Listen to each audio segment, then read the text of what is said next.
Subscribe करें और bell दबाएं ताकि कोई खबर रह न जाए।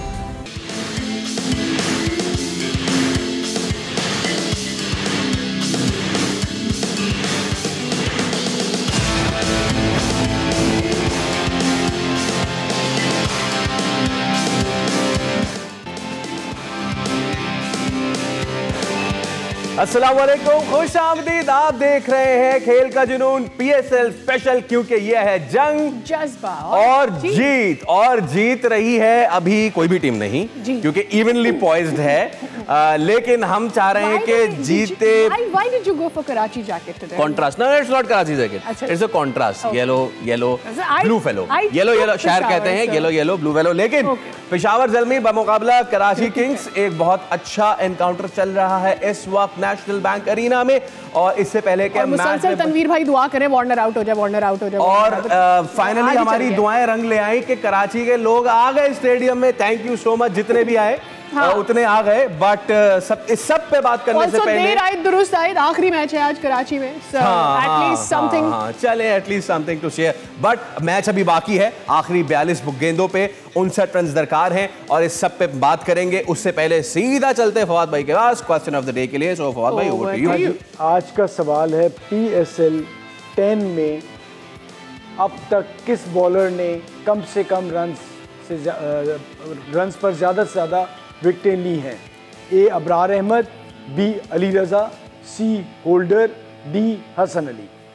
Alright. तो जो देगा सही जवाब उसे मिलेगा बुल की जानिब से गिफ्ट हैम्पर। आप हमारे सोशल मीडिया प्लेटफॉर्म्स पर और कॉल करके भी जवाब दे सकते हैं। तो अगर कहा जाए कि इस वक्त पेशावर ज़ल्मी और फतह में एक शख्स हायल है, ऑल्दो के बहुत सारे लोग इस पे ये कहेंगे ज़रूर कि नहीं खुशदिल शाह भी हैं और दीगर भी हैं, लेकिन इन सब में सबसे हम अगर एक शख्स जो आयल हैं और वो हैं डेविड वार्नर। और Ali Raza is bowling to Warner और बहुत ही अच्छा ये कंपटीशन रहा है। The young Ali Raza bowling pacy to David Warner, a classic of his time. वैसे उनका टाइम अभी खत्म नहीं हुआ है।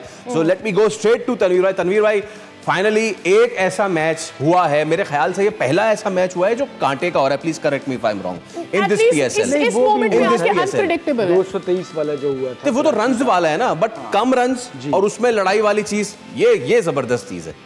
बिल्कुल। और देखें, फिर हम वही बात करेंगे कि जो पिच हमने आज देखी है ये वैसी ही पिच है जो मुझे ऐसे नज़र आती है जो लास्ट मैच में कल वाले मैच राशिद लतीफ़ सेट के उसी पिच पे खिला कल के मैच में जिस तरह नज़र आई थी, ये सिमिलर पिच है। ऐसा कोई नहीं। अगर इतने कम रन्स पे अगर कराची की टीम भी स्ट्रगल कर रही है तो कोई ना कोई रीज़न है, क्योंकि बल्ले पे बॉल नहीं आ रहा। फास्ट बॉलर का भी बॉल फ्लाई करता है, उसी लेंथ से ऊपर चला जाता है, उसी लेंथ से नीचे आ जाता है। इसी तरह ही आप और जिस लेंथ पे भी बॉल कर रहे हैं वहाँ से बॉल ऊपर नीचे हो रहा है। स्पिनर्स का भी यही हो रहा है। पेशावर के प्लेयर्स ने भी स्ट्रगल की, कराची के प्लेयर्स ने भी जो है स्ट्रगल की। मेरे हिसाब से इस मैच की सबसे अच्छी बात ये थी कि बाबर आजम ने 46 रन फाइनली, ठीक है, जो कि उसके अपने लिए भी बहुत ज़रूरी है, उसकी टीम के लिए भी ज़रूरी है। अगर आज पेशावर की टीम मैच हार भी जाती है तो कम से कम आगे का ये है कि बाबर आजम के रन्स हुए हैं, उसको कॉन्फिडेंस आया होगा। और अगर आज पेशावर की टीम जीत जाती है तो बाबर के लिए, टीम के लिए, कोचिंग स्टाफ के लिए बहुत ज़बरदस्त चीज़ होगी, क्योंकि इतना कांटे का मैच अभी तक PSL में ऐसा हुआ नहीं। और जो आप बात करना चाह रहे थे वो ये थी कि डिफेंड नहीं किया इतना कम टोटल अभी तक किसी बॉलिंग लाइनअप ने। तो ये अभी जो फ़िलहाल जो सिचुएशन चल रही है, ठीक है, इसमें बैट्समैन का भी ये सिचुएशन है कि हमने अब गलत शॉट नहीं खेलना। इस सिचुएशन में बैट्समैन पूरी कोशिश करते हैं लाइक वार्नर कि मैं गलत शॉट मार के आउट ना हो जाऊं, मैंने एंड तक जाना है। क्योंकि अगर क्या सोच रहे हो अली रजा क्या बॉल, देखिए वही देखिए ये जो विकेट है ना, इसमें फास्ट बॉलर्स को कोई भी ज़बरदस्ती बॉल करने की ज़रूरत नहीं है, एक ही जगह पे बॉल करने की ज़रूरत है। अगर आप वेवर्ड हुए तो उसमें बैट्समैन कोशिश कर रहा है कि मैं शॉट लगाऊं, क्योंकि सेंटर में जो बॉल हो रहा है वो ऊपर नीचे रह रहा है, अनइवन हो रहा है, सीम हो रहा है, वो नहीं जो है वो समझ आ रही है। तो पेशावर के बॉलर्स ने विद इन स्टंप बॉलिंग करनी है और वार्नर की विकेट लेनी है। जब वार्नर अपनी क्लास दिखा रहे हैं, उन्होंने इस ओवर में 2 बाउंड्रीज लगाई हैं। प्लेयर तो है ना, मैं तो मैच से पहले कह रहा हूँ, अगर पेशावर ने मैच जीतना है तो उनको वार्नर को आउट करना पड़ेगा। और वार्नर अभी अगर 2-3 ओवर और खेल गए तो वो मैच लेके निकल जाएंगे। लेकिन ये मैच बहुत टफ हो गया है। टफ हो गया। अगर वार्नर अभी आउट हो गए तो मुझे नहीं लगता कि कराची की टीम जो है ये मैच जो है वो जीत पाएगी। फवाद भाई, जितना फंसाया था मैच में उस तरह लेकर अभी वार्नर यहाँ पर टिके हुए हैं, लेकिन उतना शुरू में पेशावर ज़ल्मी अपनी बॉलिंग के साथ नहीं फंसा सकी मैच को। आई फेल्ट कि they give lot of chances, बहुत दफ़ा गेंदें हमें ऐसा लगा कि ड्रिफ्ट अवे हुई। I mean what really happened with Peshawar's bowling today? अच्छा, बात पेशावर की नहीं है, मैं कराची की बॉलिंग भी देखूंगा सिवाय मीर हमजा की। Mir Hamza did a very good. मुझे तो हसन भी ठीक है कर लिया, लेकिन स्टिल मैं समझता हूँ जिस किस्म की कंडीशंस हैं इस पर अगर कोई अच्छा बॉलर हो तो उसको खेलना आसान नहीं है। और मैं अभी भी देख रहा हूँ पाकिस्तान खेले हुए बॉलर, तनवीर बताएंगे ज़्यादा, कि अगर आप सीम पकड़ के बॉल इन विकेटों पे नहीं कर पा रहे हैं नया बॉल, और आपको डर है कि बॉल भागेगा, नया बॉल कहते हैं ना भागता है, आपसे कंट्रोल नहीं हो रहा, तो फिर बहुत सोचने वाली बात है कि आप अगर इतनी ज़्यादा क्रिकेट खेल गए और आप नया बॉल न्यू बॉल हैंडल नहीं हो रहा इन बॉलर्स। मैंने देखा है बॉलर ने पेट पे से, जिसे हम कहते हैं क्रॉस सीम पकड़ के बॉल किया है। तो इन कंडीशन में, बल्कि कमेंटेटर्स ने बात की कि भाई इन कंडीशन में क्रॉस सीम पकड़ के कौन गेंदें करता है, तो वो एक ही वजह होती है उसकी कि आपको खौफ हो रहा होता है कि आप वाइड हो जाएगा, आपसे कंट्रोल नहीं होगा। और हुई भी, वाइड्स आई भी हुआ, तो ये एक रीज़न नज़र आया। दूसरा ये है कि बाबर ने रन किए, ठीक है, बड़ी अच्छी बात है, बट उन रन्स का फ़ायदा उस वक्त होगा कि वो रन्स पेशावर ज़ल्मी जीते। अगर आप नहीं जीतते तो वो रन्स हैं, कर लिए हैं, लेकिन कम से कम उस एक बुरे पैच से थोड़ा सा एक बेहतरी आई है, जहाँ 0, 2, 1, 4 हो रहे थे और शुरू में वो उनका एक कैच भी छूटा, चांस भी मिला, और जिस तरह से बॉलिंग हुई तो सब चीजें उनके फेवर में इसमें फवाद भाई तो उसका उन्हें फायदा हुआ है कि अब आने वाले मैचेस में कम से कम वो स्टार्ट भी जरूर कह सकते हैं कि मेरे पीछे 40 रन लगे। फवाद भाई, अगर इसको मुवाजना कर लें हम, अब्बास आफरीदी का वो ओवर जो वो बाबर को कर रहे थे, 2 गेंदें उसमें ऐसी हुई हैं, वाकई ऐसा लगा कि वाकई हम वाका में या पर्थ में या पता नहीं कहाँ खेल रहे हैं, MCG में खेल रहे हैं। वो गुड लेंथ पे करके और it cut Babar into halves. Same goes with Hasan Ali, same goes with Mir Hamza as well. So एक तरफ अगर हम ये कहें कि बाबर इनिशियल जो उनका पहले 4-5 जो पहले 20 बॉलें थी उसमें उन्होंने कम रन किए, नेक्स्ट 20 बॉल्स में उन्होंने ज़्यादा कर दिए। So did the pitch play better? शुरू में जो पिच के डीमंस थे वो बॉलर्स एक्सट्रैक्ट कर रहे थे। आपको क्रेडिट तो देना पड़ेगा ना कि इस मुश्किल विकेट पे ही इज मेकिंग वो खड़े हुए, लेकिन बाद में बॉल बहुत खराब हुई। आमिर जमाल आके पैर पे गेंद करने लगे, ठीक है। आपने मीर हमजा की बात की, मीर हमजा के पहले 3 ओवर में शायद 3 या 4 रन बने, तो वो जगह ही नहीं छोड़ रहे थे। उनके मुकाबले में बाकी बॉलर्स में हर ओवर में 1 से 2 बॉलें बुरी की। आपने अब्बास की बात की, जब एक बॉल जहां किक हो रहा है, जहां से मिल रहा है, वो बॉलर जगह नहीं छोड़ता, जो इस लेवल का होता है जिसने इतनी क्रिकेट खेल। मैं यही तो मेरा कहना है। मैंने अभी फिर वुड को भी देखा जब ज़ालमी से गेंद की, इतना अच्छा पहला ओवर, भाई जगह कौन छोड़ता है? ऐसा विकेट मिल जाए तो बॉलर कहाँ जगह छोड़ता है? ठीक। अच्छा, एक तो तनवीर भाई, आज जमाल गॉट अ चांस, हम लोग बार बार बात करते हैं कि आमिर जमाल मैच भी खेला और he got a chance in अ वे कि वो 1 विकेट ली, उन्होंने 2 ओवर कराए। Overall it was not bad, but जिस तरह से फवाद भाई कह रहे हैं कि आप नया गेंद किस ग्रिप के साथ कर रहे हैं, आप वो ज़्यादा ऑल दैट मैटर करता है। दूसरा सवाल ये कि आज मुश्किल फंसी है कराची की team and Warner is doing the game for them, वो भी इतनी मुश्किल कंडीशंस। देखिए, कराची की टीम अगर आज का मैच जीतती है ना तो अलार्मिंग तो है उनके लिए, क्योंकि आज का मैच भी अगर आप 147 रन जो हैं आप मुश्किल में कर रहे हैं, एक ही प्लेयर रन्स करता है, अगर वार्नर वो अगर एंड तक जाएगा तब जीतेंगे। 50 के बाद भी आउट हो गया, इनके लिए मुश्किल हो जाएगी। तो बाकी प्लेयर्स कुछ भी नहीं कर रहे, विंस रुक गए बस। 100 किया, एक आध 50 किए उन्होंने, उसके बाद रुक गए, या उससे कम रन्स किए, रुक गए, उसके बाद उनसे रन्स नहीं हो रहे। खुशदिल शाह ने भी एक आध मैच में रन्स किए, वो भी रुक गए। तो उनके पास फिर 7 बेग नए लड़के आए हैं, वो परफॉर्मेंस इनसे नहीं हुई। साइफर्ट ने भी एक आध पहले मैच में रन्स किए थोड़े बहुत, उसके बाद वो भी रुक गए। तो रन्स नहीं हो रहे इनकी बैटिंग लाइनअप से, ठीक है ना। तो इनके लिए भी सोचने की जरूरत है कि हमारे प्लेयर्स रन्स क्यों नहीं कर रहे। लास्ट मैच में भी आप देखें 128 पे पूरी टीम आउट हो गई। नहीं देखेंगे if the one player is not working, other player is doing the job. देखिए, होता पता क्या है, ऐसा नहीं होना चाहिए। अगर सीधी विकेट है उस पर तो हर कोई रन कर लेगा, सीधी विकेट पे तो हर कोई रन कर लेता है। जहाँ पे अब ये 2 मैच मिले कराची को, मुश्किल विकेट आई है। देखिए वार्नर की क्लास तो है ना, वो प्लेयर तो बहुत बड़ा है, वो कहीं ना कहीं सेट हो गया। आज की विकेट पे देख ले वो कैसा खेल रहा है, उसको समझ आ गई है कि इस विकेट पे कैसे खेलना। एक्सपीरियंस होता है। मीर हमजा की बात हो रही थी, वो लाइन इस वजह से नहीं छोड़ रहा क्योंकि उसकी फर्स्ट क्लास की बहुत आउट है। जब चाहे आप T20 क्रिकेट खेल रहे हो, चाहे कोई सी भी क्रिकेट खेल रहे हो, जब आपको ये पता चलता है कि पिच से हेल्प मिल रही है, ये जो विकेट है इससे पिच से हेल्प मिल रही है, एयर में नहीं, विकेट से हेल्प मिल रही है, वहाँ लगता है बॉल, वहाँ से सीम हो जाता है, नीचे रह जाता है, बाउंस हो जाता है, तो ऐसी सिचुएशन में आप पिच को यूज़ करते, ना कि आप बहुत ज़्यादा एयर में बॉल करते हैं या ऑफ स्टंप से बाहर करते हैं। तो अगर आप बाकी बॉलर्स देख लें, उनकी फर्स्ट क्लास क्रिकेट ही नहीं है, वो आते हैं ऐसी ज़ोर मारने की कोशिश करते हैं, स्लो वन ज़्यादा करते हैं, बाउंसर ट्राई करने की कोशिश करते हैं, लाइक आमिर जमाल की बात कर रहे हैं। अगर आमिर जमाल और 2 ओवर कर लेता तो बाबर आजम आराम से 60-65 रन पे होता अपने, ठीक है, अगर आमिर जमाल और अपने 2 ओवर कर लेता, क्योंकि जब बाबर ने थोड़ा से रन्स बनाने शुरू किए, वो आमिर जमाल ने सेट कर दिया था उसको, उसके बल्ले पे इतनी अच्छी बॉल आ रही थी। तो हमारे लड़कों को ये समझने की ज़रूरत है, चाहे आप T20 के बॉलर हैं, चाहे फर्स्ट क्लास क्रिकेट अगर आपने खेली हो, जब आपको ये समझ आती है ना इतनी मुश्किल विकेट है, वहाँ पे बैट्समैन ये नहीं सोचता कि जितनी बड़ी मुश्किल विकेट है T20 है हम बस खुला खेलेंगे, वो परेशान हो जाता है कि ऐसी विकेटों पे अगर हम T20 में भी मारना शुरू किए तो हमसे रन नहीं होंगे।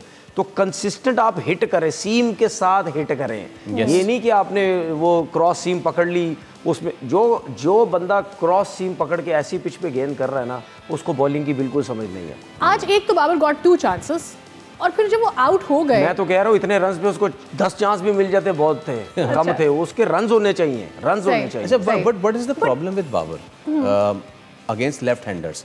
मैंने कल छूटते क्या पूछा था, हमारे पास कराची में लेफ्ट हाँ जी है, तो बाबर को खब्बे से प्रॉब्लम हो रही है। देखिए बाबर का मैं बताऊं, क्या स्टांस खोल के रखे अपना, क्या करें? देखिए बाबर का, देखिए ये हमेशा याद रखें कि जितने भी लेफ्ट आर्म फास्ट बॉलर होते हैं ना, अगर राइट हैंडेड बैट्समैन को उनका बॉल अंदर आता है ना, वो बड़े से बड़े प्लेयर को प्रॉब्लम हो जाती है। लेकिन जो मैंने आज देखा है या बैटिंग में बाबर की जो मैं देख रहा हूँ, मुझे ऐसा लगता है एक तो वो हर बॉल पे रन्स बनाने की कोशिश करता है, और वो गलती ये करता है जब बॉल अंदर आता है, जो प्लेयर जो है वो अपनी चीज़ को फ़ौरन से बेहतर करते हैं या गलती को पकड़ते हैं, वो नहीं कर रहा। वो ऑन अंदर जो बॉल आता है ना, उस पर भी ऑन खेलने चला जाता है। सीधे बैट से खेलो, सीधे बैट से, ठीक है, सीधे। हालांकि उसने इतने रन्स किए हुए, लेकिन वो क्यों नहीं समझ पा रहा, मुझे नहीं समझ आ रही। अंदर आता आप सीधे बैट से खेलो। ज़्यादातर यही होता है कि जब बॉल अंदर आता है तो आप ऑन पे खेलते, वो उस टाइम लगती है शॉट जब आप बहुत अच्छी फॉर्म में होते हैं। आप बहुत अच्छी फॉर्म में नहीं, आप उसको सीधे बैट से खेलें। लेकिन जिस तरह खुशदिल शाह आउट हुआ है, सॉरी खुशदिल शाह ने बाबर को आउट किया, इस तरह भी काफ़ी दफ़ा आउट हो चुका है। बॉल आगे पिच होता है, वो बैकफुट पे चला जाता है, और वो फिर अच्छा ठीक है, आप चले जाते हैं बैकफुट पे, आप बैकफुट पे जाने के बाद आप ऑन पे खेलने की कोशिश करते हैं, सिंगल लेने की, ठीक है। लेकिन अगर आप जाएं बैकफुट पे, लेकिन ये देखें अगर बॉल विकेटों के बीच में विद इन स्टंप है तो आप उसको सीधे बल्ले से खेलें या आप उसको रोक लें। तो हमेशा बाबर अच्छा खेलते खेलते अपनी गलतियों से आउट होता है। अगर आज खुशदिल शाह पे इस तरह गलती से अपने आउट नहीं होता तो 70-75 रन हो सकता, वो कर जाता आज भी। तो जब भी वो रन्स करता अपनी गलतियों से, जो बहुत मुमकिन है कि पेशावर उससे ज्यादा रन्स पे पहुंच चुका होता। अच्छा, एक और भी चीज हुई, आज रिव्यू लिया बाबर आजम ने, एक रिव्यू लेने के फौरन अभी डिसीजन नहीं आया था, ही स्टार्टेड वॉकिंग ऑलरेडी। एक तो ये नहीं, वो तो सीधा प्लम लगा था। वो रिव्यू उसने जो लिया वो बहुत गलत रिव्यू नीडेड था, पक्का नजर आ रहा था। ये बाबर के साथ नहीं है, ये पाकिस्तानी बैट्समैन जितने भी हैं ना, उनकी ये अप्रोच है कि वो कंफर्म भी होता है ना, वो एक रिस्क ले लेते हैं। जिसको भी मैंने देखा है टेस्ट क्रिकेट में, वनडे में, कि बस जी ले लें, ये नहीं सोच रहे होते कि इस रिव्यू की बाकी टीम को भी कभी ज़रूरत पड़ सकती है। तो इतना पक्का है, सामने वाला कह रहा आउट है, इसलिए होता रहता है। Alright, so lady and the gentleman, ये सिर्फ क्रंच मोमेंट पे मैच आ गया है। आखिरी 26 गेंदों पे 38 रन गालिबन दरकार हैं। With Warner it's very much achievable. लेकिन अब देखना ये कि जो रिमेनिंग बॉलर्स हैं, क्या वो आरिफ याकूब के साथ मजीद बाबर जाते हैं या फिर अल्जारी जोसेफ को लगाया हुआ है? आरिफ याकूब के ओवर मेरे ख्याल से खत्म हो गए, एग्जॉस्ट हो गए। हाँ। तो फिर अब किसके साथ जाएंगे? बिकॉज अल्जारी जोसेफ का भी इसके बाद एक ओवर रह जाएगा, वुड है और लूक वुड है, उनके साथ जा सकते हैं। So let's see. अली रजा का भी एक ओवर, अली रजा, लेकिन अली रजा जो है ना आज एक्सपेंसिव, अब असल टेस्ट आएगा आज एक्सपेंसिव। सर पहला ओवर अली रजा, हमने कोशिश की थी कि हम वो उस पर बात कर सके। पहला ओवर अली रजा ने बहुत अच्छा किया था। दूसरे ओवर में वार्नर ने उनको जो है वो बताया, लास्ट ओवर में 3 चौके लगे, एक और चौका।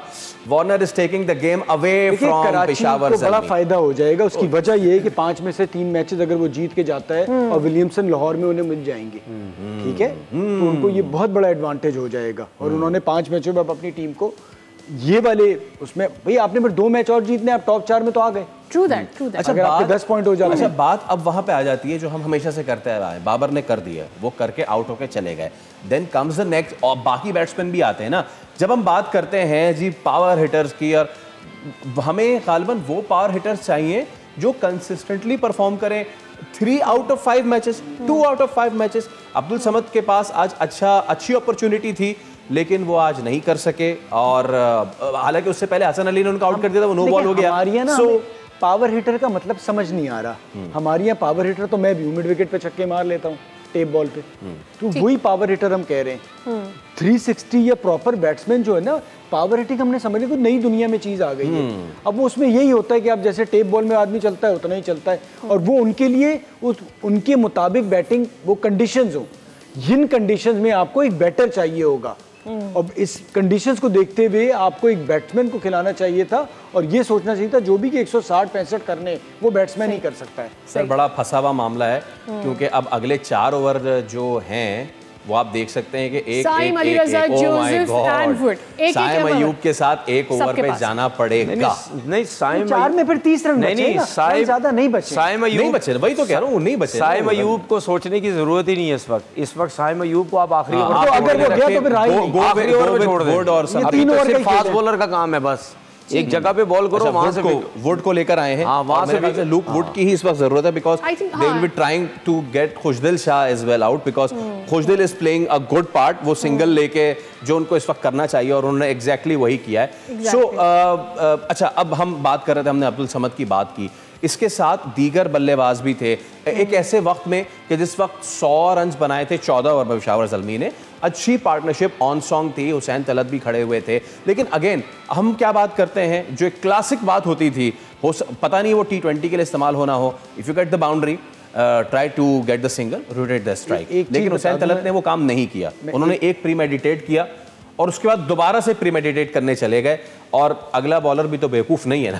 अच्छा, एक चीज़ तनवीर आगे से बात, एक चीज़ मुझे जहन में आ रही बता दूँ, हमारा एक चीज़ ख़त्म हो गई जो तोड़ तोड़ के इनिंग्स बिल्ड करना होता है कि जी इस किस्म का विकेट हम पहले आए पावर प्ले में, फिर उसके बाद हमने 10 ओवर तक का लिया, फिर 10 से 15, फिर 15 से, अगर हम इस तरह से प्लान करें ना, और हमें टारगेट पता हो कि इस विकेट पे 170 आप बनने ही नहीं थे, वो 100%। तो जब आपके 14 में 100 खड़े हैं ना, तो आपको अगले 6 ओवर तक लेके जाना है, और आखिरी ओवर में 12-13 रन बन जाते हैं, और आपके पास अगर विकेटें मौजूद है, विकेटें ही नहीं थी, आपके 8 आउट हो गए थे। तो मैं इस पर यही कहूँगा कि मेरे ख्याल से ये हमें सीखना चाहिए कि किस तरह से इनिंग्स बिल्ड या प्लान किया जाता है। ये सिर्फ हमारे अपने प्लेयर्स को नहीं सीखना चाहिए। नहीं, वो भी। हाँ, ये जो मिचेल ओवेन ने मुझे इसकी बैटिंग की समझ नहीं आती। हर पहली बॉल पे आके ऑन साइड पे मारने लग जाता है, पहली बॉल पे आके ऑन साइड पे मारने लग जाता है।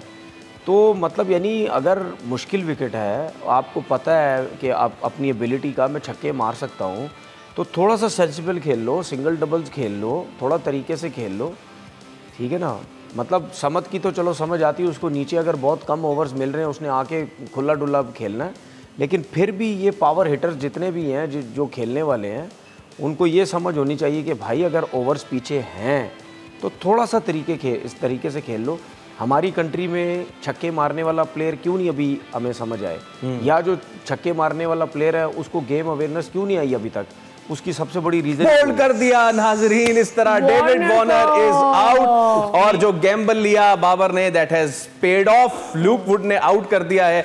अब देखना यह है कि 21 गेंदों पे 29 खुशदिल शाह है और इरफान खान नियाज़ी। देखें अभी भी इरफान आउट हो गए, इरफान आउट हो गए, अब आमिर जमाल है, अभी भी मैच है, हसन अली है, अभी भी मैच कराची के पास है, ऐसा नहीं है। ये जो Warner has done the job, मतलब नहीं वो कर दी है, वो कर दी, काफी मैच बना दिया। अभी जो सिचुएशन मैच बराबर हो गया, पेशावर के लिए टाइट है, पेशावर ने टाइट बॉलिंग करनी है, ठीक है। उनके पास चांस पता है क्या है, उन्होंने रिस्क लेना है। T20 में आपके बल्ले पे कोई ना कोई बॉल आ जाता है, इनसाइड एज आउटसाइड एज लग के थर्ड बैन पे फाइन लेग पे चौके हो जाते हैं, कहीं ना कहीं हो जाते हैं। तो अभी जो मैच है वो तकरीबन 90% वो कराची के हाथ में, स्टिल इन कराचीज़ फेवर, इनके हाथ में उस वक्त आएगा जब आमिर जमाल और खुशदिल शाह में से, स्पेशली मैं खुशदिल शाह की बात कर रहा हूँ, वो अगर आउट हो जाता है तो फिर कहीं ना कहीं मैच जो है वो इनके हाथ में आ जाएगा। लेकिन ये सब सोचने के बाद भी एक दिमाग में चीज़ आएगी आखिरी ओवर तो स्पिनर का है। हाँ। अगर आप तीनों ओवर आखिरी ओवर स्पिनर का नहीं हो सकता, हुसैन तलत के साथ भी जा सकता है वो। बट हुसैन तलत भी 10-12 लेकिन बस कम हो सकता है, दिया ही नहीं ना। सो मेरे ख्याल से हिट भाई आसानी order of the day for Peshawar is fast bowler, फिर भी कहीं मुश्किल हो सकता है। Go for the kill and all out करें। अब्बास अफरीदी को भेजा है उन्होंने, जिन्होंने लास्ट मैच में आखिर में आके यानी कल ही ये मैच या पेशावर जीतेगा, ये 1 ओवर पहले पूरा हो जाएगा। ओके, देखते हैं कि तनवीर भाई इस तरफ है मैच या उस तरफ है मैच, अभी तो कुछ नहीं पता चल रहा, लेकिन हमें जाना है उस पार। So we have to take this break. Break से वापस आते हैं तो देखते हैं कौन जीता और कौन हारा। तब तक हार जाएंगे, जीत जाएंगे। Let's see break.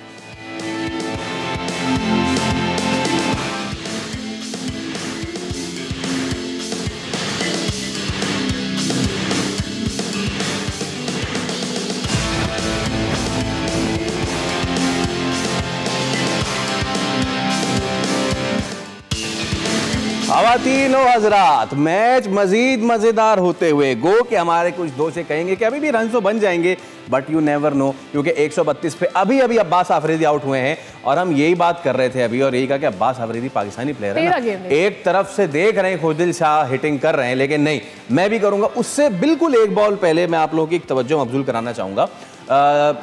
कैडमोर के पास गेंद आया था और उन्होंने थ्रो करना था, रन आउट चांस था या नहीं था, बट उन्होंने नहीं किया। क्यों नहीं? क्योंकि उन्होंने मौके की नजाकत देखते हुए, आप बताइए क्यों नहीं किया? उसकी रीजन थी क्योंकि बॉल टू बॉल में मैच आ गया था। एग्जैक्टली। अगर वो थ्रो करते, कोई बैकअप पे ना आ सकता या विकेट पे लग के कहीं और चली जाती तो वो एक्स्ट्रा रन हो जाता। और फिर और अच्छा, ये तो थे फॉरेन प्लेयर, और फिर हमारे प्लेयर ने अब्बास अफरीदी ने क्या किया? नहीं, अब्बास अफरीदी ने बिल्कुल सही किया, क्योंकि हमेशा से ये लोग यही करते हैं। ठीक है, हमारे जो प्लेयर है ना वो सिचुएशन, यार ये तो बॉलर है, हमारे तो प्रॉपर बैट्समैन ही हरकतें करते रहे, जिसकी वजह से टीम हारती रही है, ड्रॉप होते रहे हैं टीम से, सिचुएशन के हिसाब से खेलते ही नहीं। मैं अभी थोड़ी देर पहले हम यही तो बात कर रहे थे कि सिचुएशन के हिसाब से खेलो भाई। खुशदिल शाह साथ में खड़ा है आपके पास, ऐसा थोड़ी आप 9 आउट हो चुके हैं तो आप ही एक चांस है कि जी 12 पे 15, जी बिल्कुल पावर हिटर है 15। तनवीर भाई वोट से क्या मैंने आपके साथ जाएं? मैंने आपसे क्या बोला था, या पेशावर जीतेगा 1 ओवर पहले मैच बुक तो क्या अली रजा के साथ जाएं? नहीं, अली रजा के साथ ही जाना चाहिए, या फिर गैम्बल ले लें? नहीं, गैम्बल नहीं, नहीं आपका मेन बॉलर है, आप उसके साथ नहीं, आपका एक आया उसके साथ जाओ ना। अली रज़ा अगर 5 रन बचा ले, देखिए मैं सुने 5-6 रन बचा ले, आपको आखिर में फिर जाना पड़ेगा। सुन ले मेरी बात, सुन ले। अगर आखिर में 5, अगर आखिरी ओवर में अगर यहाँ पे अली रज़ा की मिसाल है, कितने रन रह गए? हम तो मैं तो 15 रह गए 12 गेंद। अगर 8-9 रन भी बचते, अगर बचते तो हुसैन तलत के साथ चले जाओ। अली रजा के साथ ही जा रहे हैं। This is a very crunch moment in Ali Raza's career as well, yes. क्योंकि we have talked about him a lot। 3 over में आज भी उन्होंने 26 दिए, which is not that bad, और 1 विकेट उन्होंने ली है। बहुत क्रूशियल ओवर है, इसमें बॉलें भी 3-4 बॉलें भी डॉट हो सकती हैं और 3-4 बॉलों पे मैच भी मुक सकता है। Okay, and that's an appeal. Aamir Jamal को आउट कर दिया अली रजा ने। आप है ऊपर है, आई थिंक आप ऊपर जा रहे हैं, but let's see umpires call. It is yes, I think Khushdil has taken review, has he? मेरे ख्याल से लिया। आमिर जमाल कह तो रहे हैं कि ऊपर जा रहा है, या by the looks of it भी कहते हैं, लेकिन अंपायर ने आउट दिया है। अगर अंपायर्स कॉल हो गया तो अंपायर्स कॉल, हां उन्होंने ले लिया, वही ना, अंपायर ने पॉल राफेल ने आउट दिया है। और अगेन वही बात हम कह रहे थे ना, कराची कुछ भी कर सकता है, और कराची ने कुछ भी कर दिया है, और यही हुआ है। देखते हैं कि अगर आप यार एक चीज है वैसे, हां कराची जिस तरीके से खेल रही है ना पिछला मैच और ये वाला, लगता है आवाम बुलाने का तरीकेकार बहुत अच्छा है। इंटरेस्टिंग हो गया है ना, लग मुझे ऐसे ही रहा। हाँ, अच्छा ओके। सो रोल से ऊपर आउट हो गया, क्योंकि अगर हल्का सा भी अगर किस करने हुआ जाएगा तो अंपायर्स कॉल पे आउट हो जाएगा। Again a very crucial moment. नाज़रीन, मुझे लग रहा है कि मेरा 1 पॉइंट बढ़ने वाला है, क्योंकि मैंने तो ली थी। यार बात सुने, अंपायर्स कॉल भी हो सकता है आपके साथ ना 2 और मारे जाएंगे अगर हार गए आप तो। सो इट्स अब ये डीआरएस में जाहिर सी बात है, they will take the time. अच्छा, मीनवाइल जब तक ये हो रहा है, हाइट तो है वैसे, हाइट तो है। पहला ओवर अंडर प्रेशर, पहला बॉल बहुत डिसीजन का वेट करते हैं, उसके बाद मैं चाहूंगा कि there is a ball tracker. Actually हमारा मसला ये है कि हमें अंपायर्स कॉल पे आउट हो चुके हैं नाज़रीन। सो कराची ने मजीद खड्डा खोद के और मजीद उसमें गिरने का फैसला कर लिया है। मैं चाहूंगा साथ ही हमने जो अब मैच आ गया पेशावर के साथ, अब पेशावर के पास मैच आ गया। अच्छा, मसला ये हमने इतनी सारी फैसल बातें कर दी, तो मैच अच्छा सुन ले, अब सुन ले, not able to talk any other. हां जी, पहला बॉल हुआ है, 8 आउट हो गए, कोई पता नहीं है इसी ओवर में ही मैच मुक सकता है। हाँ, आउट भी हो सकता है। उसकी वजह है, क्योंकि चाहे आप 9वें नंबर का प्लेयर आए चाहे 10वें नंबर का प्लेयर आए, उन्होंने पहली बॉल से ट्राई करनी है। हसन अली है अब, ठीक है, नहीं हसन अली के लगने के और आउट होने के दोनों चांसेस हैं, दोनों चांसेस हैं। अली रजा को अब ये कोशिश करनी चाहिए विद इन स्टंप बॉलिंग करे, जैसा ये बॉल किया, ये जो बॉल किया, और कुछ भी करने की जरूरत नहीं, क्योंकि हसन अली ने सिर्फ आना है और बल्ला घुमाना है। अच्छा, इस ओवर में मैच मुक सकता है। ठीक है, और मेरे दिमाग में एक ही चीज बार बार रिवॉल्व कर रही है, इट्स द जब आपके ऑलराउंडर्स को मौका मिलता है, Aamir Jamal comes does nothing, Abbas comes does nothing. नहीं है, अब्बास तो नहीं है ना ऑलराउंडर, अब्बास तो अपने मुंह से कह रहा है बेचारा, वो तो अपने मुंह से कह रहा है। भाई आपने उसे आमिर जमाल से ऊपर, आमिर जमाल से ऊपर आपकी फर्स्ट क्लास क्रिकेट नहीं ना फवाद भाई, आपने उसे आमिर जमाल से ऊपर भेजा है, कुछ ना कुछ क्यों भेजा है भाई? आमिर जमाल की इतना बता दूं, उससे बेहतर प्लेयर है आमिर को उस वक्त आना चाहिए। हाँ, वही तो कह रहे हैं। आपने इसलिए भेजा कि 2 छक्के मार दिए थे, तो वो जो दिमाग चल रहा होता है। जमाल आपके पास मौजूद था और आप उसे ऑलराउंडर कहते, भाई आपने खुश just because of the previous match, just because of the previous match. Okay, Hasan Ali है वो इस वक्त, he is facing Ali Raza, और देखते हैं कि अली रजा के ये बॉल अच्छा बॉल किया है, it's a good ball. Strike is back with Khushdil, और हसन अली ने अपने इंटरनेशनल क्रिकेटर का सबूत होने का सबूत दिया है, उन्होंने 1 रन लेके दे दिया है। हाँ, मैं चाहूंगा सादिया, लेट्स मेरे ख्याल से रहते टाइम तक अगर हम कुछ बात कर लें, कुछ कंट्रोवर्सीज भी आई हैं, तो जिसके बारे में डिस्कशन करना था, at that time we did not know कि मैच इतना इंटरेस्टिंग होता चला जाएगा। लेकिन राशिद लतीफ का बयान आया, and he says that he wants to go for a book जिसके अंदर वो मैच फिक्सिंग के सारे राज फाश कर देंगे। तो आई वॉन्ट टू नो कि ये जो 90, एक तो उनको अभी it took him very long to come to that, मतलब ये कंट्रोवर्सी चल कर खत्म होकर दोबारा आती और जाती रही है। Why now and what do you think he wants to write in that book? देखिए, इस पे ऑलरेडी बहुत कुछ हो चुका है, पूरी मलिक कयूम की रिपोर्ट है, बिल्कुल, और उस पे ऑलरेडी राशिद लतीफ़ साहब सारा कुछ कर चुके हैं।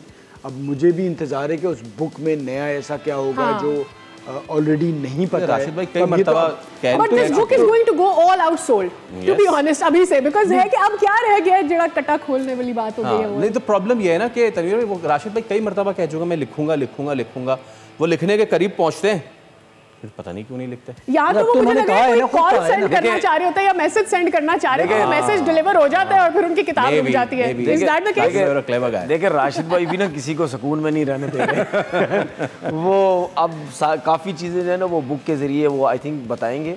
जो मेरी अपनी सोच है, हो सकता है शायद उस बुक में है या नहीं है, मुझे ऐसा लगता है 90s के लॉन्डो के साथ 2010 के भी जाएंगे। हो सकता है वो उन चीज़ों का भी जिक्र हो उसके अंदर, क्योंकि ये मेरी अपनी सोच है। क्योंकि अगर उन्होंने फिक्सिंग की चीज़ें, इन चीज़ों की बातें अगर उन्होंने करनी है उसके अंदर, तो फिर मेरे हिसाब से वो शायद उस चीज़ के ऊपर भी जाएंगे। वो कप्तान का भी जिक्र कर रहे हैं कि मैं क्या कुछ होता रहा। और एक चीज़ बताऊँ था आपको मैं, अगर चाहे राशिद भाई हैं चाहे कोई भी है, जो भी इंसान पाकिस्तान क्रिकेट के बारे में, जो पाकिस्तान ब्लंडर्स हुए इतने बड़े बड़े, अगर उन चीज़ों के बारे में अगर बुक्स लिखता है, तो मैं समझता हूँ मेरी नज़र में वो गलत चीज़ें नहीं है। क्योंकि चाहे फिक्सिंग के बारे में बुक्स लिखे, व्हाई नाउ, देखिए उसकी मैं बताता हूँ ना, देखिए अभी हो या बाद में हो, देखिए इंसान को किसी टाइम चीज़ें माइंड में आती हैं, चाहे मैटर करती है टाइमिंग, इसमें कोई शक नहीं है, इसमें कोई नहीं है। लेकिन कम से कम अगर जिस टाइम भी ये चीज़ें आती हैं, चैप्टर क्लोज होना चाहिए एक दफ़ा, ठीक है ना। क्योंकि अभी भी बहुत से शगो शुबात ये हैं और हमें सुनने को मिलता है, मैं नहीं सी किता वो मेरे तो इल्ज़ाम ला रहे हैं, मैं नहीं किता वो इल्ज़ाम ला रहे हैं, जस्टिस कयूम की रिपोर्ट गलत थी, मुझे गलत बुलाया था, मुझे मेरे बारे में गलत बोला गया था, ये मेरा पसंदीदा है, ये मेरा पसंदीदा, इसको छोड़ देता हूँ मैं, ठीक है। दूसरों को गलत फंसाया गया। ये हर कोई, चाहे वो रिपोर्टर्स हों, चाहे वो जर्नलिस्ट हों, चाहे कोई भी हो, हर कोई डिफरेंट बात कर रहा है, नहीं जी उसका कसूर था, उसका कसूर था, वो इन्वॉल्व था, वो इन्वॉल्व नहीं था। तो बुक आने से ये होता है कि आप ये समझते हैं काफ़ी चीज़ें ऑथेंटिक हैं। यस, ठीक है, बुक्स का मतलब ये होता है। नहीं, तो अगर बुक्स आ जाती है तो उसमें बहुत सी चीज़ें लोगों को पता चल जाती है। हम तब कहे ना कि अगर किसी भी किताब को, कोई भी किताब एविडेंस भी रिलीज करती है, देखिए मैं आपको अगर एविडेंस के बगैर नहीं होगा, सुने, आप तो लोग कोर्ट ले जाएंगे। जी बिल्कुल बिल्कुल, ऐसा कैसे होगा? मेरा सिर्फ कहने का मकसद ये है कि बुक जब आप लॉन्च करते हैं ना, वो बुक सिर्फ एक छोटे से इलाके में नहीं निकलती, वो पूरी दुनिया देखती है। ठीक है, तो इस पे तो हमने बात कर ली भाई। अब आखिरी ओवर रह गया है, 9 रन दरकार है। अली रजा ने वो काम कर दिया जो it was expected from him. बहुत अच्छी बॉलिंग, अनदर विकेट एंड वो तो फिर गोल्डन। कौन आया सर? क्या बात है भाई तनवीर भाई के लिए मिठाई का डब्बा मंगवाया जाए या फिर कोई ऐसी चीज। सर क्या खाएंगे आप, हम बताएं। मैंने आपसे क्या बोला था? हुसैन तलत आया, यही बोला था ना आपने, तो मैं इसीलिए तो कह रहा हूं कि मिठाई का डब्बा मंगवाया जाए। स्पिनर आप उस वक्त लाते हैं जब आपकी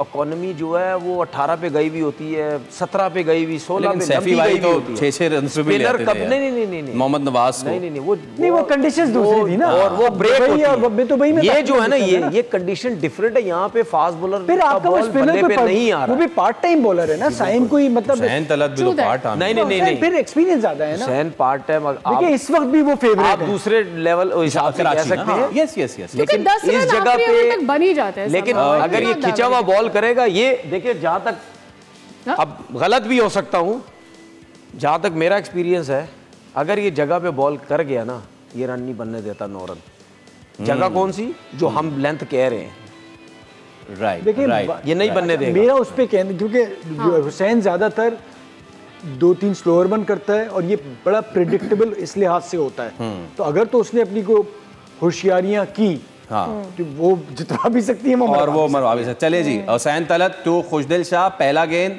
अच्छा कट किया है and is it going for 4? Yes it is going for 4, it has gone for 4। ये मिस फील्डिंग नहीं होनी चाहिए, नहीं होनी चाहिए, ये गलत ये मिस फील्ड नहीं होनी चाहिए थी। बॉल भी बहुत खराब था। अभी भी मैच पेशावर के हाथ में है, अभी मैच पेशावर के हाथ में। कराची वापस आ गया, क्योंकि खुशदिल शाह 5-5 खुशदिल शाह सिंगल पे नहीं जाएगा। खुशदिल शाह भी पूरी ट्राई की करेगा, उसमें आउट भी हो सकता है। It was in loop, bat ball बहुत ऑप्शन से बाहर किया, बहुत, और वो फिर फील्डर ने भी इस बैट बॉल की बैड फील्डिंग के साथ जबरदस्त कॉम्प्लीमेंट किया। Okay, let's see next ball coming up, Hussain Talat, और देखते हैं कि वो अपनी पहली बॉल से कुछ सीखे हैं या नहीं सीखे हैं। हुसैन तलत भी बोल रही, खुशदिल शाह अच्छा बॉल किया और 1 रन ले लिया। सर 1 रन ले लिया, खुशदिल शाह ने 1 रन ले लिया, 4 पे 4। खुशदिल जरूर सीखे।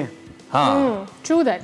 यस, इस वक्त तो मुझे लगता है कि हसन को कोशिश ये करनी चाहिए कि सिंगल ना निकले, हसन मारने जाए। अच्छा, 2 बॉलें का डॉट कर गया वो, फिर लेट्स सी ना, फिर तो क्या, फिर तो हम इधर बैठ के प्रेडिक्शंस ही कर रहे हैं हर गेंद के ऊपर कि अब क्या होगा और वक्त क्या होगा। चौके वाला खेल आ गया है ना, ये वो है कि एक आध वो यहाँ से लग के कट हो गया कहीं से भी, और आप कहाँ बचाओगे।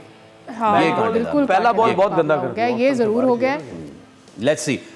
सो कराची के जो क्राउड आज आया फाइनली, उनको आखिरी मैच अच्छा हो गया, अल्लाह का शुक्र है, और लोग देखने देखिए ये भी बाबर का मैच था तभी आए हैं। हाँ बिल्कुल, Babar and Peshawar Zalmi both factors, both factors, yes, let's be very honest about it. Yes, और अगेन 4 गेंदों पर 4 रन, 4 गेंदों पे 4। इस गेंद पर क्या करने जा रहे हैं? अच्छा, इसमें ये मैच खत्म हो जाए फिर इसके ऊपर एक मैं बात बोलूंगा। बिल्कुल हमारे पास हाँ टाइम बिल्कुल है।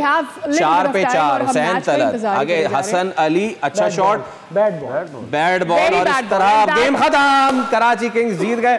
सर अगर हार नहीं था तो फिर साइम अयूब को गेंद दे देते, वेरी सिंपल, और बहुत ही लिटरली भाई साइम अयूब का हाथ गर्म था, उसने ओवर करवाया हुआ इस मैच में और हुसैन तलत ने नहीं कराया। So why go for patience के ऊपर और सिचुएशन को अंडरस्टैंड करने की और गेम अवेयरनेस के ऊपर तारीफ करनी चाहिए। तभी भाई आप कुछ कहना चाह रहे थे, वी हैव गॉट 2 मिनट्स। कौन सी बात अभी आप कह रहे थे ना मैच के बाद? हाँ देखिए, इससे इन चीज़ों से पाकिस्तान क्रिकेट बोर्ड को एक चीज़ समझ जानी चाहिए कि जब पेशावर का मैच हुआ है कराची में आवाम आई है, अच्छा, तो कोशिश ये करें कि नेक्स्ट टाइम ज़्यादा मैचेस पेशावर के कराची में रखें, जिसकी वजह से आवाम आएगी। ठीक है, पेशावर की वजह से भी आते हैं लोग बहुत ज्यादा। उसमें बोर्ड से ज्यादा होता ही है कि पेशावर ज़ल्मी ने इस्लामाबाद को अपना होम ग्राउंड बनाया हुआ है, क्योंकि वहां से लोग इस्लामाबाद ज्यादा आते हैं। बाकी फिर वो सब जगहों पे एक मैच, और हम ये कैसे एक्सपेक्ट कर सकते हैं कि अगली बार पेशावर में बाबर होगा नहीं होगा? ये 10वां सीजन है, इसके अगले सीजन में आप और नीचे होंगे। सर देखिए पेशावर की ग्राउंड की क्या सिचुएशन है सर? हाँ जरा बताते जाएं पेशावर में जो ग्राउंड की सिचुएशन है। अभी तक ग्राउंड बना ही नहीं प्रॉपर तरीके से।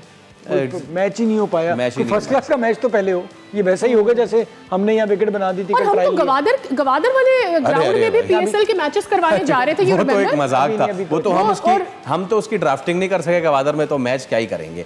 For a match you have to have other things as well, the hotels and the transport, वो सारी चीजें, इंफ्रास्ट्रक्चर। यस। और इसी बात से फिर क्या ही मुजायका है अगली बार कि ठीक है कराची को आप कम मैच दे कराची को कम मैच, लेकिन क्रिकेट के इंफ्रास्ट्रक्चर को दीगर शहरों में भी डेवलप कर ले, पेशावर ले जाएं, शेखपुरा ले जाएं, हैदराबाद क्यों नहीं ले जाएं, फैसलाबाद ले जाएं, हैदराबाद ले जाएं, व्हाई नॉट। अगर आपको लग रहा है कि बड़े शहर में बात की है ना, अभी बांग्लादेश की टीम वो कवर करेगी तो फैसलाबाद में मैचेस उसके होंगे, तो हम तो कब से कह रहे हैं भाई शेखपुरा का ग्राउंड हो गया, फैसलाबाद का हो गया, इनको सियालकोट का हो गया। अच्छा एक चीज़ देखिए, हमारा क्रिकेट बोर्ड पैसे कहाँ लगाई जा रहा है, जो वैसी जाम मैचेस होते हैं ग्राउंड इस्टेब्लिश हैं, ठीक है। अब अगर हम लाहौर में एक्स्ट्रा पैसे अरबों रुपए लगा के हम एक होटल बनाने की कोशिश कर रहे हैं, तो भाई वो जो पैसा है, देखिए लाहौर में 50 होटल हैं, वहाँ अगर फिलहाल अगर होटल आप नहीं बनाएंगे तो कोई प्रॉब्लम नहीं है, आपके इंटरनेशनल मैचेस होंगे। वो पैसा जो है वो आप फैसलाबाद में क्यों नहीं होटल बनवाते, आप शेखपुरा में क्यों नहीं होटल बनवाते, हैदराबाद में क्यों नहीं बनवाते, आप वहाँ के रोड्स क्यों नहीं सही करवाते, आप सियालकोट में ये चीजें क्यों नहीं करवाते, ये इन जगहों पे पता है क्यों मैचेस नहीं होते।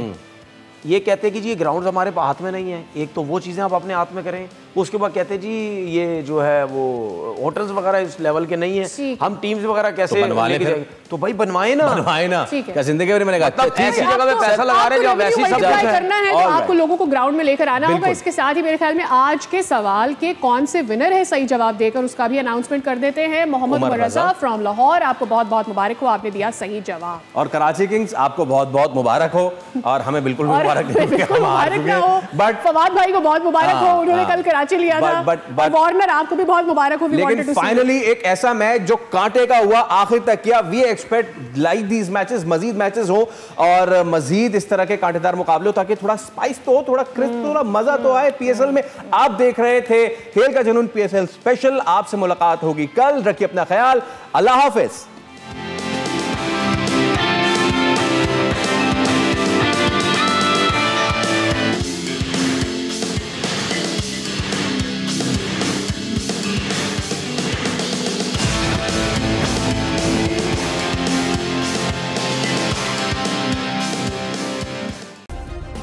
सब्सक्राइब करें और बेल दबाएं ताकि कोई खबर रह न जाए।